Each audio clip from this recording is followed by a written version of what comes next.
বিদেশে যাওয়ার সময় শাহজালাল আন্তর্জাতিক বিমানবন্দরে আটকে দেওয়া হয়েছে আওয়ামী লীগের যুগ্ম সাধারণ সম্পাদক হাসান মাহমুদকে। সূত্রে জানা যায়, বিমানবন্দরে ভিআইপি লাউঞ্জে থাকা অবস্থায় তাকে বিমানবন্দরের কর্মীরা ঘিরে ফেলেন। তখন নিরাপত্তা কর্মীরা তাকে সেখান থেকে সরিয়ে নেয়। বিমানবন্দরে কর্মরত বিমান বাংলাদেশ এয়ারলাইন্সের একজন কর্মী বলেছেন, তিনি কোনো দেশে যাচ্ছিলেন এ বিষয়ে নিশ্চিত করে কেউ কিছু বলতে পারেননি। তবে তার সার্ক ভিসা রয়েছে, সার্কভুক্ত যে কোনো দেশে যাওয়ার কথা ছিল তার। বর্তমানে তাকে কোথায় রাখা হয়েছে বিষয়টি নিশ্চিত পাওয়া যায়নি এখন পর্যন্ত। হাসান মাহমুদ হাসিনা সরকারের পররাষ্ট্র হিসেবে দায়িত্ব পালন করছিলেন। শেখ হাসিনা সরকারের আগের মেয়াদে তিনি তথ্যমন্ত্রী হিসেবে দায়িত্ব পালন করেছেন।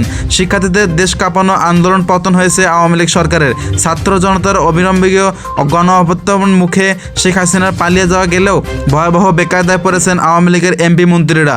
অনেকে সুযোগ বুঝে দেশ ছাড়তে পারলেও আটকে পড়া অনেক এমপি মন্ত্রী ও অসংখ্য নেতাকর্মী প্রাণ ভয়ে পালিয়ে বেড়াচ্ছেন।